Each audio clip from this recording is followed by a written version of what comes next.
मेरे प्यारे भक्तों, चलो आज हम आपको बताते हैं गणेश चौथ पूजन विधि विस्तार पूर्वक। आज तक आपको विस्तार से किसी ने नहीं बताया होगा। चलो आज हम आपको बताते हैं। जानने से पहले अगर आप माँ दुर्गा को मानते हैं तो इस वीडियो को लाइक सब्सक्राइब करके कमेंट में जय माँ दुर्गे अवश्य लिखें और बोलें, हे माँ दुर्गा मेरी हर गलतियों को माफ करना और मेरे घर में धन्य धान्य की कमी ना देना और घर परिवार में सुख शांति देना। चलो आज हम आपको बताते हैं गणेश चौथ पूजन विधि। सबसे पहले पूजा स्टार्ट करने से पहले आपको यह मंत्र अवश्य बोलना चाहिए। मंत्र यह है, ओम गणपते नमः। ओम गणपते नमः। इस मंत्र का जाप आपको 21 बार जरूर कर लेना है। अगर आप ऐसा कर लेती हैं तो आपके लिए बहुत ही शुभ माना जाएगा। चलो अब हम आपको इस वीडियो में आगे बढ़कर बताते हैं। गणेश जी की मिट्टी की मूर्ति पर पहले जल फिर पंचामृत की कुछ बूंदें उन पर डालें ताकि गणपति महाराज शुद्ध हो जाएं। इसीलिए जल या पंचामृत उन पर थोड़ा सा छिड़काव करना बहुत ही अति आवश्यक माना जाता है।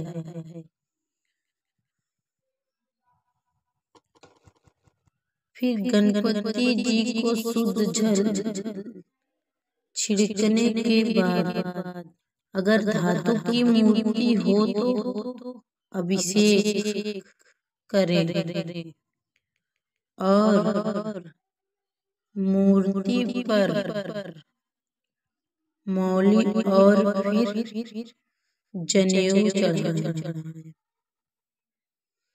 ऐसा करने से आपका पूजन स्टार्ट होना शुरू हो जाएगा। चंदन चढ़ाने के बाद चावल, अबीर और गुलाल लगाएं। कुमकुम, अष्टगंध, हल्दी, मेहंदी, इत्र और हार फूल इन सब चीजों को अवश्य चढ़ाएं। ऐसा करने से गणपति महाराज बहुत ही प्रसन्न होते हैं और आप अपने पुत्र के लिए या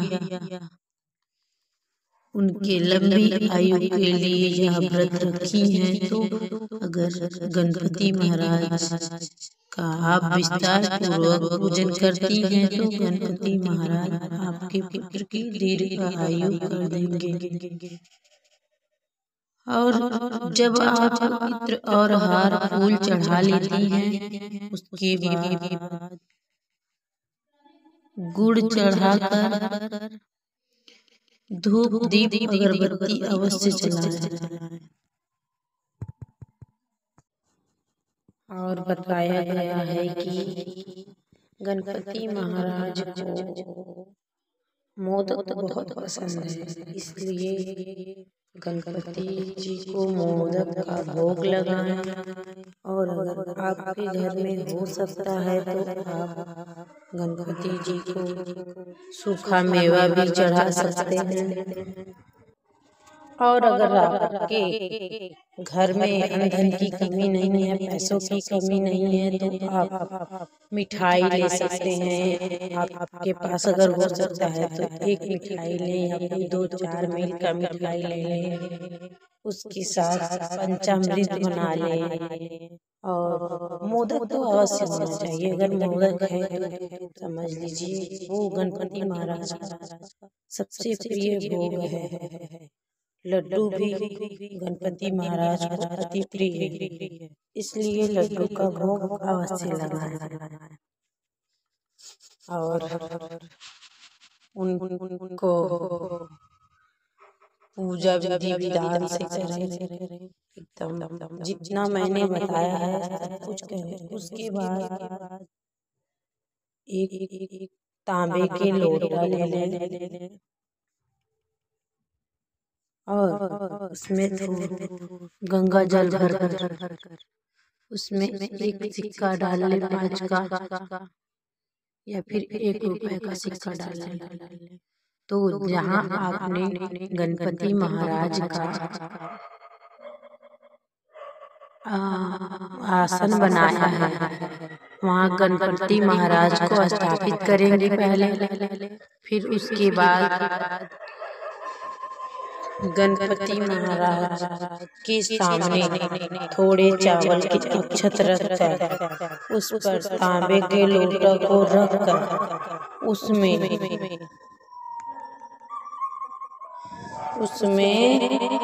जल भर कर उसमें सिक्का डालकर उसके ऊपर, अगर आपके घर पे गेहूं है या चावल है तो उसमें एक कटोरी हो या कोई दिया हो उसमें रखकर उसके ऊपर एक दीपक जरूर जला लें।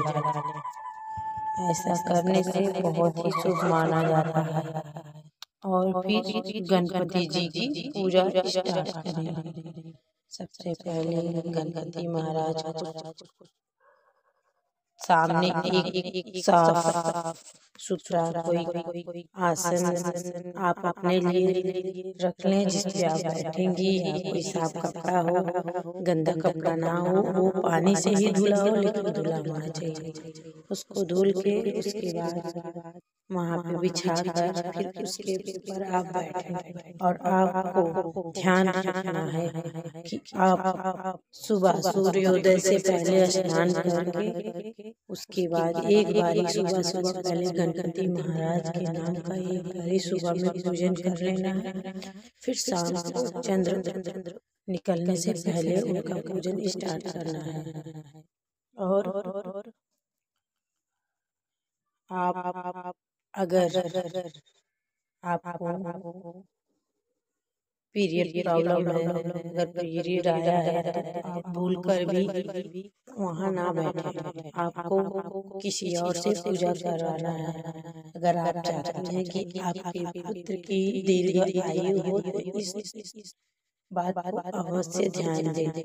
यह सभी माताएं, सभी बहनें अपने पुत्र के लिए यह व्रत रखती हैं ताकि उनके पुत्र की लंबी आयु हो। और इस दिन आपको भूल कर भी अपने पुत्र को किसी बात का टेंशन या किसी चीज से लेकर उसे तकलीफ नहीं देना है, ना ही उसे कभी उस दिन तो खास करके उसे किसी भी प्रकार से ध्यान रखना कि उसे दुख ना हो, उसे भूल कर भी किसी भी प्रकार का कोई कष्ट ना दे, वो खुश रहे, क्योंकि यह उसके लिए ही है। इसलिए इस बात का जरूर ध्यान दें। और गणेश चौथ माना जाता है कि ये पुत्रों के लिए बहुत ही ज्यादा महत्वपूर्ण व्रत है। इस व्रत का धर्म शास्त्रों में बताया गया है कि इस व्रत करने से पुत्र की आयु लंबी तो होती ही है, लेकिन इसके साथ साथ घर परिवार में सुख समृद्धि बना रहता है। आपके घर में नकारात्मकता दूर होती है और सकारात्मकता का विकास होता है। और आपका घर परिवार सुख शांति में रहेगा। इसलिए माताएं बहनें इन व्रत को करती हैं और करना भी चाहिए। जिन जिन माताओं के पास पुत्र है या जिन बहनों के पास पुत्र है तो इस व्रत को अवश्य करें। इस व्रत को करने से आपके पुत्र को किसी भी प्रकार का कोई संकट नहीं आएगा। मैं माँ दुर्गा तुम्हें इस बात का यकीन दिलाती हूँ कि अगर तुम ऐसा कर लेते हो तो तुम्हारा पुत्र सुरक्षित रहेगा। तुम्हारे पुत्र को मन में जो कुछ होगा या तुम्हारा पुत्र कुछ भी करना चाहता हो, कोई व्यापार करना चाहता हो तो उसमें तरक्की मिलेगी। कोई कारोबार किया है उसमें घाटा हो रहा है तो उसमें भी तुम्हारे पुत्र को लाभ होगा और तुम्हारे पुत्र को किसी भी तरह का कोई दिक्कत नहीं होगा। और इस माना जाता है कि जहाँ गणेश भगवान की पूजा अर्चना होती है वहाँ माँ लक्ष्मी स्वयं विराजमान होती हैं। इसलिए अगर आप गणेश भगवान का पूजन करती हैं तो इससे माँ लक्ष्मी भी आपसे बहुत ही प्रसन्न होंगी और आपके घर में धन की कमी नहीं होगी।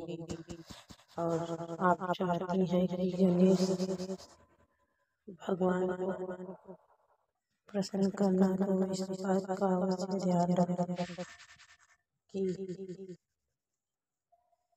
आपको पूरे विधि विधान से जितना भी मैंने बताया है आप एक एक बातों को ध्यान से सुन एकदम ऐसे ही पूरे विधि विधान के साथ गणेश चौथ का पूजन करना। मैं माँ दुर्गा तुम्हें यकीन दिलाती हूँ कि अगर तुम ऐसा करती हो तो तुम्हें हर चीज से मैं भर दूंगी और मेरा आशीर्वाद सदैव तुम्हारे साथ है। तुम्हारे ऊपर किसी भी प्रकार का कोई संकट नहीं आएगा। तुम्हारा परिवार सुखमय होगा।